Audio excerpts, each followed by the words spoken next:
இன்றைக்கி நம்ம சேனலில் சீஸ் லவர்ஸ்க்காகவே ஒரு ஸ்பைசி அண்ட் சீஸி பாஸ்தா சிம்பிளாக எப்படி செய்யலான்னு பார்க்கலாமா? வாங்க பார்க்கலாம். ஒரு பாத்திரத்தில் தண்ணி நல்லா கொதிச்சதுக்கப்புறமா உப்பு கொஞ்சோண்டு எண்ணெய் போட்டுட்டு நம்ம எடுத்து வச்சுருக்கக்கூடிய பாஸ்தா வந்து தண்ணி கொதிச்சதுக்கப்புறமா போட்டு குக் பண்ணி ட்ரைன் அவுட் பண்ணி எடுத்துருங்க. ஓவர் குக் பண்ண வேண்டாம். அதே பாத்திரத்தில் கொஞ்சமாக எண்ணெய் விட்டு நம்ம ஸ்லைஸாக நறுக்கி வச்சுருக்கக்கூடிய வெங்காயம் பூண்டு போட்டு நல்லா வதக்கி விட்டுட்டு டொமேட்டோ பியூரி சேர்த்துக்கோங்க.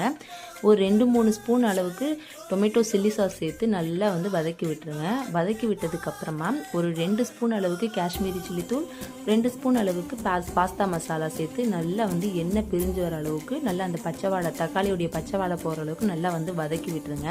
நல்லா இந்த ஸ்டேஜில் நல்லா இந்த அளவுக்கு நல்லா வந்து பேஸ்ட் பதத்துக்கு நல்லா வதங்கினதுக்கப்புறமா நம்ம ட்ரைன் அவுட் பண்ணி வச்சுருக்கக்கூடிய பாஸ்தாவை அதில் போட்டு நல்லா ஒரு கிளறி விட்டுட்டு கொஞ்சமாக லைட்டாக தண்ணி சேர்த்துக்கோங்க.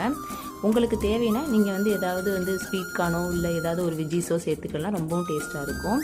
நம்ம வந்து காய்ச்சி ஆற வச்சுருக்கிற பாலை வந்து இந்த ஸ்டேஜில் சேர்த்து விட்டுட்டு லைட்டாக வந்து லோ ஃப்ளேம் பண்ணிக்கோங்க அடுப்பை. ஏன்னா இந்த ஸ்டேஜில் வந்து ரொம்ப அடுப்பு பிடிக்க ஆரம்பிக்கும். ஏன்னா நம்ம பால் சேர்த்ததுனால கொஞ்சம் கெட்டியாகும்.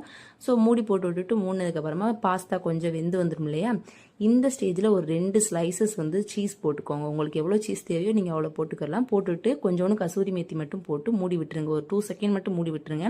ஸோ சூப்பரான spicy and cheesy pasta ready. So குழந்தைங்களுக்கு ரொம்பவே பிடிக்கும். கண்டிப்பாக வீட்டில் ட்ரை பண்ணி பாருங்கள். வீடியோ பிடிச்சா லைக் பண்ணுங்கள், சப்ஸ்கிரைப் பண்ணுங்கள், பெல் ஐக்கானை மறக்காமல் கிளிக் பண்ணுங்கள். கண்டிப்பாக இன்னொரு நெக்ஸ்ட் வீடியோவில் சூப்பரான ஒரு ரெசிபியோட பார்ப்போம். நீங்களும் கண்டிப்பாக செஞ்சு பார்த்துட்டு எப்படி வந்துச்சுன்னு கீழே கமெண்ட் பண்ணுங்கள். இன்னொரு இன்ட்ரெஸ்டிங்கான வீடியோவில் பார்ப்போம். Thank you friends.